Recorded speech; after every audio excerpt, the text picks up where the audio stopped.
Hello, hello. Looks like we have Star and Anila.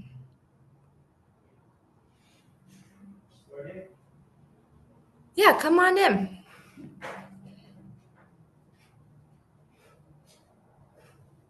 Hi, Mallory. There's Anila. Hello. Hi, how you doing? I'm good. I wish you could see me. I have really cool earrings on. That's all right. It's I love okay. these. They're amazing. Okay, let me go round up some more people from around here and then we will get started. Okay. Okay, so the first we made kind of like yesterday a listing presentation Right.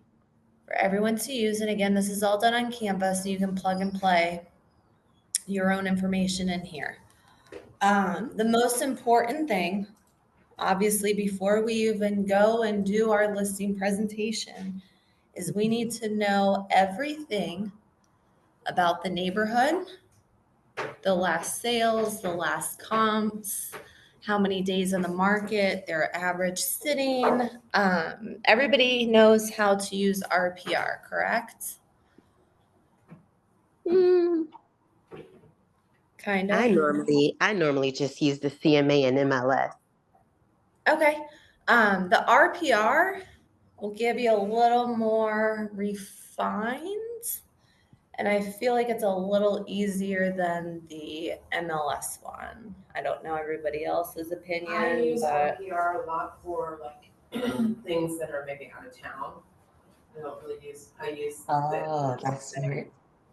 mostly too, but whenever I have something that I have to comp out that's out of our MLS, and sometimes if you have a house that has never been listed before, so you don't have any information in the MLS, then I'll use RPR for that.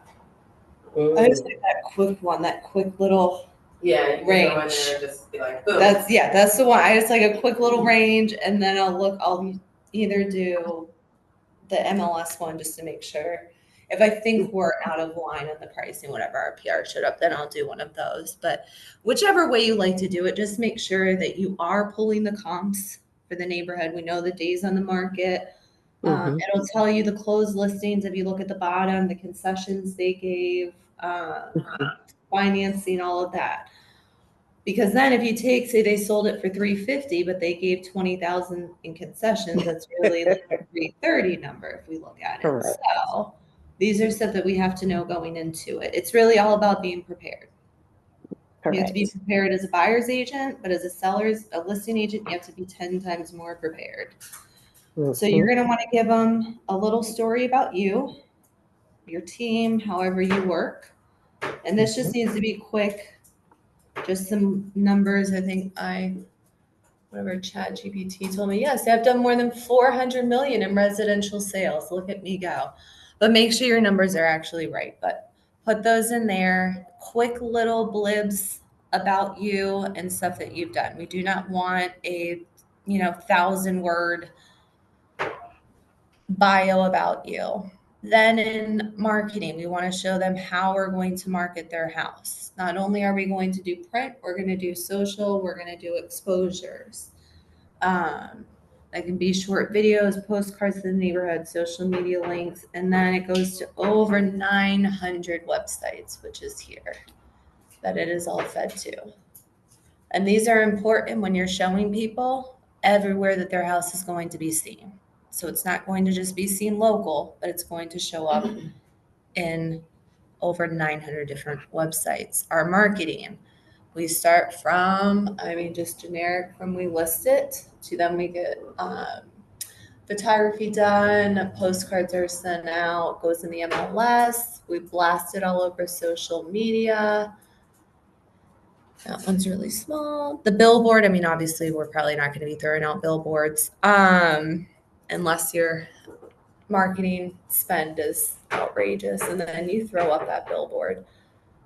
But then just e-blast their own website for Zillow, all of that. And then you can even do a walk around. I can't remember the agent's name, but she did a fun TikTok video. My daughter actually sent it to me. I don't have TikTok. Probably should. But she literally just did, what does 1.5 million get you in Silverleaf? And it's just a quick, I think, 30-second video, and it's just shots of in and out of the house, just aerial view. It was really great.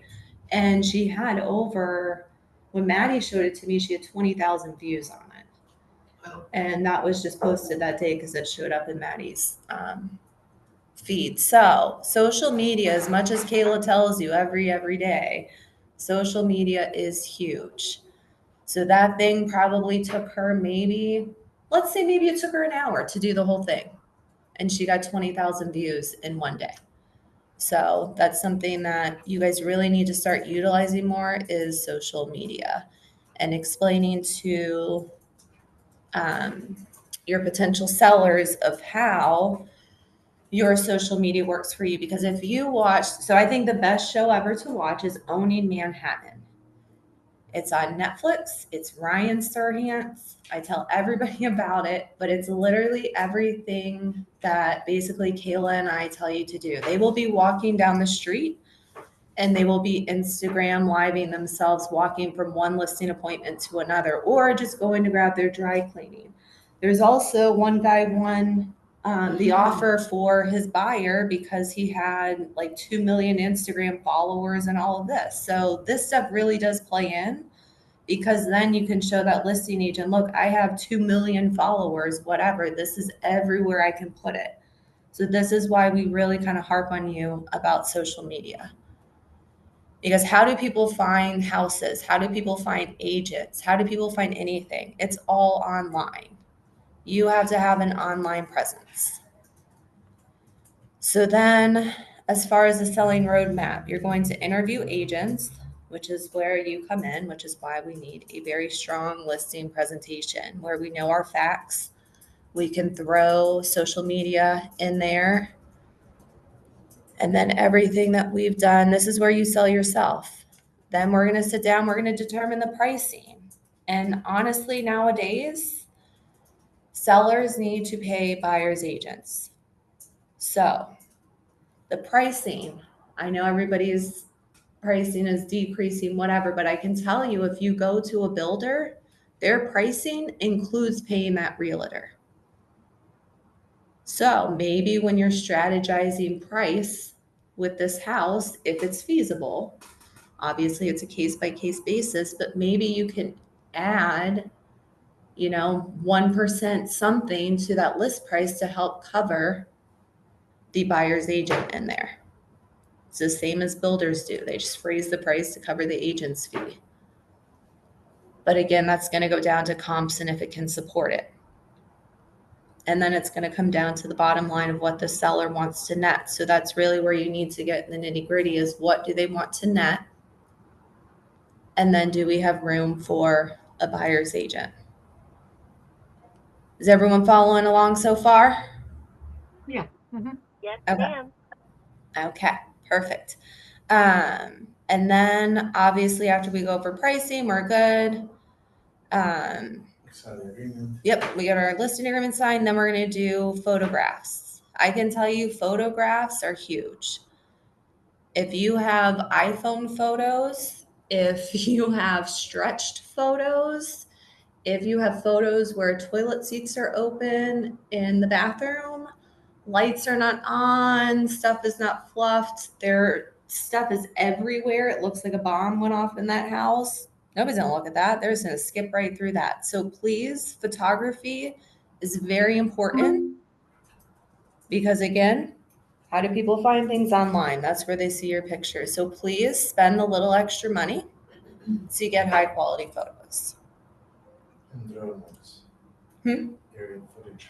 Yes, aerial, and obviously base it off of the home. If, we're not going to do drone aerial footage on a lower one, but if you have Floor You know, plans are important. interactive digital floor plans, you can do, which if you hire the right photographer, they will do a 3D virtual walkthrough of your home where they can press all the buttons and enter rooms and all of that, which I think that is a good tool to have besides just pictures. So then after photographs, we're going to market the property,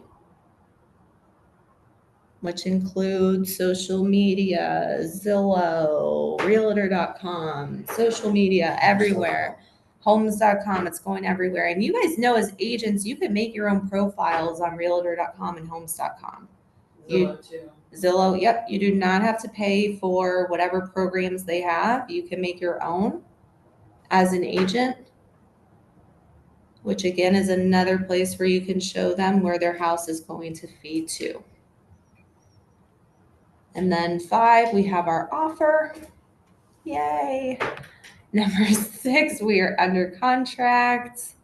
This is where obviously our inspections are going to happen. You're going to go over every step from when that contract was signed to when the binder is received, to inspections, to repairs, to lien searches, to title, then to our closing.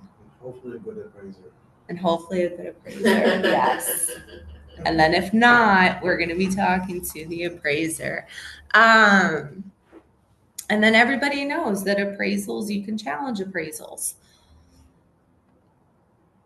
Then we're off to closing. And like I said yesterday, please do not attend your closings. Is what happens there. We do not get referrals. We're going to want to show them what clients have had to say. And if you have clients that are close to the home that you are going on that listing presentation, let's gear those testimonials towards that so that people in the area, doesn't have to be the same neighborhood, but just in the same area, have worked with you and this is what they have to say. And this is where you can plug and play. And if you don't have anything in that area, just put your own reviews that you have right now. And then you want them to know they need to be show ready every day. They are basically living in a model home until that home sells. So they need to know when they leave every morning, beds need to be made, stuff needs to be picked up, because who knows when somebody's going to call to do a showing. And then when you go and you get that call to do the showing, we're going to arrive at least 15 minutes prior to the showing so we can make sure all the lights are on, all the blinds are open. We have enough natural light coming into that place where it looks really open and airy. We're going to go around, fluff pillows. We're going to make sure everything looks good. If they have any pets, this is big. You should already know what they want you to do with their pets before showing a house. Either they're going to secure them or you just know that there's, a cat running around in the house and you just need to be careful when anybody opens and closes the door. The AC, you do not want to crank their AC down as low as it will go. Just make sure it's a comfortable temperature in the house. I have a question Mhm. for pets. Do we put a description in MLS, like pets on showing or something? 'Cause Yeah. somebody may be allergic. Yeah, so if you have pets, just let them know, and you either do them Private private, remarks or public something. remarks, just let them know. Cats on property, you can put it in showing time as well, let them know. Cats are not locked, they're around, please don't let them out. Or there's a dog, but the dog is in a crate and, he's fine, it may bark, but whatever, he's fine. But yeah, just any notes that you can put about, I had a showing Animals. one time that said something about there's a cat in the house. If the cat comes up to you, do not try to pet it, do not try to touch it, do not do No, anything. no touch. Look away from this cat. So I get to the listing. It's a quick story. And the realtor tells me, the cat's hiding, but if he comes out, if he tries to corner you or whatever, just, try to ignore him, aggressive cat. yell for me, whatever. So this cat was bigger than my 25-pound dog. I mean, it was like this. It cornered me in the laundry room. It's one of those Sphinx It was cats. one of those, yeah, Oh, it's a those are savannah really cat. cool. Yeah. So I opened the door in the laundry room and the cat's just standing there. He's like, hissing at me and stuff. I'm like, oh no, shut the door real quick. I'm screaming for the realtor. Like, let me out. When you were telling me, she's like, just scream for me. I'm like, we're gonna scream over a cat cornering us, but not, it's over a 25-pound cat. It was Yeah, a I'm gonna big, have. big cat. So yeah, stuff like that, definitely But let I them would, know. I would talk to the sellers and say, you know, especially in that kind of Oh, yeah. situation, like you don't want your cat stalking people that are looking at your house. So maybe try a kennel or put it in a room. And let them know what room it's gonna be in. Like Mhm. if it's always gonna be in the laundry room, okay, the cat is in the laundry room. It's not Don't a go regular there. cat. Yeah. It's a big cat. Yeah. But yeah, definitely put it in there and then put it in showing time too. When you say like, thanks for showing, please turn off all lights, just let them know there that there's a cat, dog, whatever in the property. And most of the time, people with dogs are usually kenneled or they take them out. But I know we used to take them and just go take dog for a walk or whatever and let them walk around the house and then go back in. Most people are. But like I said, you've already had that conversation with them during the listing appointment, so you know what to do with the animal. And then, yeah, just put it in your MLS. And then, oh, look at the bottom, allow 15 minutes for the showing. Okay, that was for the showing once the buyer's agent arrives. And then it just says, sometimes realtors are running behind. Because that last hard, you're rushing appointment, and you're trying to make your appointment. And Exactly. You have to look up their number to call them.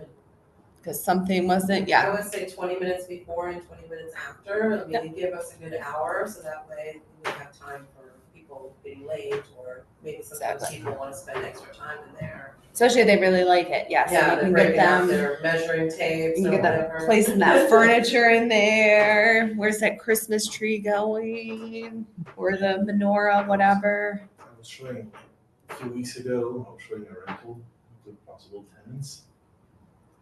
Old couple, it came with tape and measuring everything and. That's a serious one. You know, you've got somebody there when they've got their measuring tape with them, they're ready to go. All right, and then all right here. So we've included a page on why buyer agent compensation is important when selling your home. So down here, obviously, it's going to help us attract motivated buyers. You have increased visibility. You have your competitive advantage, experienced representation. This is a huge part. When people think that they can represent themselves, they really have no clue what goes into it.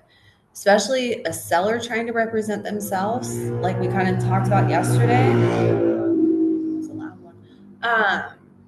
They tend to price emotions into the house and memories and all of that, and they're not dealing with just numbers and facts, which is where you come in and you explain to them why it's not a great idea for them to try to sell this on their own. Like I used to tell people in new construction, nobody ever took their first step in this house. Nobody brought a baby home from the hospital in this house. You know, nobody had a first birthday. It's literally down to the numbers. That's all they care about.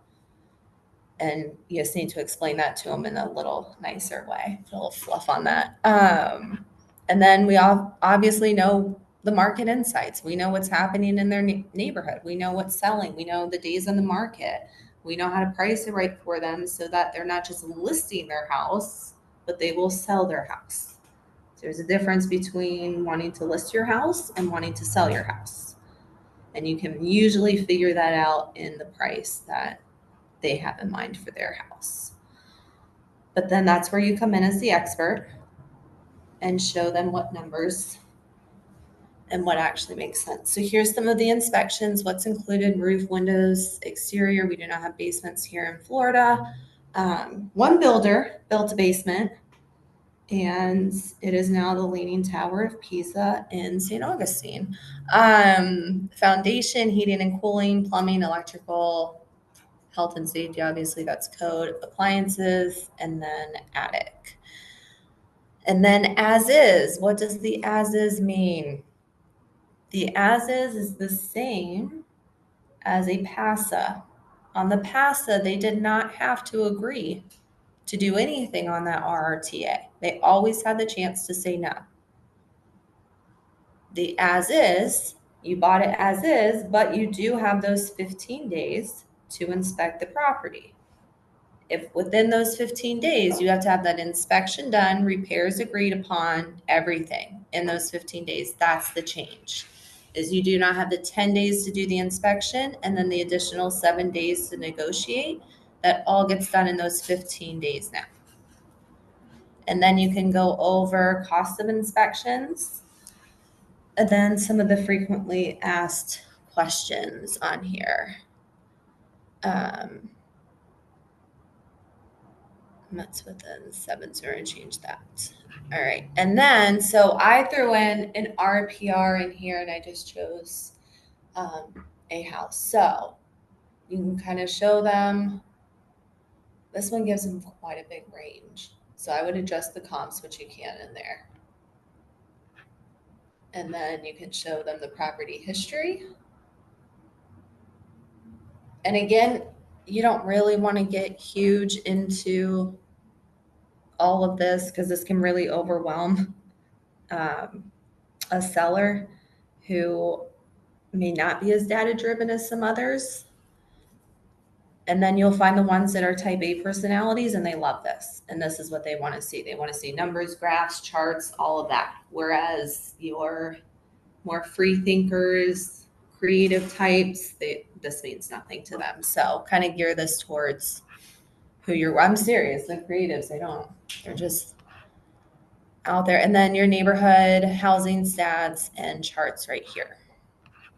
Last one, Andrew touched on it, the home appraisal is here. And I used to always tell people on the appraisal, it's the bones, it's the structure. They don't so much care that you put in, $50,000 worth of quartz countertops in your house, or you put in, travertine tile throughout the whole thing. They're going on bones, land, structure. That's what they really care about. They will give you some stuff for obviously updated features compared to other ones, but it's not, and that's kind of what you need to explain to your sellers is, although we think it's beautiful, you did a great job, the appraiser cares about bones and structure. And then the last page, customize it to yourself. Put a picture on there, put a house maybe in the neighborhood that you just recently sold, something on there, and then you can have your QR code that links to your own website, to whatever you want it to link to. So let's go back here. Questions about anything? Yeah, so We're ready to list. I like it. Let's go. Let's go. Let's list those houses. Okay, one thing I'm going to show you is when you do your listing presentation and you do your contract or your listing agreement with them, you need to include this compensation agreement, the seller's broker to buyer's broker, because you as the listing agent are the seller's broker. So there's a seller's to buyer's broker and there's a seller's broker to buyer's broker. So you are going to use a seller's broker. Complete this. You're not going to put a name. Obviously, you do not have one at that point. Unless you're really lucky and you do, then put their name on there. And then this right here is your commission, flat fee, percentage, plus this is where your broker fee is going to go. These have already been pre-signed by Orgus and will be oh, there it says uploaded. buyer's broker though. Seller's broker, because you're the listing agent. So this is what we pay to the buyer's broker, right? This is what you get when you go on that listing agreement and they've agreed to pay you or to the buyer's broker. That's where this is gonna go. That was what I'm saying. Number 5, it says buyer's broker. Oh, yeah, sorry. No. Buyer's broker goes there because your agreement is in that listing. Your compensation is in the listing. This is what he agrees to pay To the buyer's broker. to the buyer's broker, correct. This does not get uploaded into the document section of MLS. That is a big no, no, no, no, no. I'm pretty sure that's an immediate $1,000 fine because you spoke about compensation and you put it on the MLS. It goes only on form simplicity. Only on Form Simplicity does this live, and this is only sent to title. Everybody got that? Yes. Okay, just think of it like that listing agreement. You're not gonna put the listing agreement in the documents tab We're not going to put that compensation in the documents tab. Even if you mark it as private, we still do not put it in the documents tab. And then the last one is if you have any current active, pending, active under contract, you need to send one of these. This is the modification because every single thing has to include that brokerage commissions are not set by law and are fully negotiable. The old listing agreements did not have that verbiage in there, which is why we have to now put this in here. All right, this again does not get uploaded to the document section. This gets sent to Lori, and this needs to be sent if you have any active listings. This needs to be sent to Lori at info@eaglesworldrealty.com by Friday. This is done for rentals, right? Just for, right now, it's just for residential units 1 to 4. So rentals are not going to apply and commercial is not going to apply right now. Any questions? Love it. No question Wednesday. We'll see down the road. So for now, no. You're good? You got this, Anila. Yeah. Thank you. And then Star, you got anything? No, ma'am. Perfect. All right. Well, we're going to see some really right listing agreements with compensation agreements and all the attachments. I love it. All right. I'm going to let y'all get back to your Wednesday. Okay. It is Wednesday, yes. And then don't forget tomorrow, Howard Smith is going over the listing agreements, which if y'all have pulled it recently, it has changed. Changed twice in a week. Yeah. Not from the last time, but yeah, that was the final one. So please, please, please join for Howard Smith tomorrow. All right. All right. What time is it? Tomorrow? Howard's at 11:30. 11:30? Oh, I got Yeah. that. Okay. Yes. I'll see. All right. All right. Thank Perfect. you, Mallory. Thanks. Thank you. Y'all have a great day. You as well. Thanks.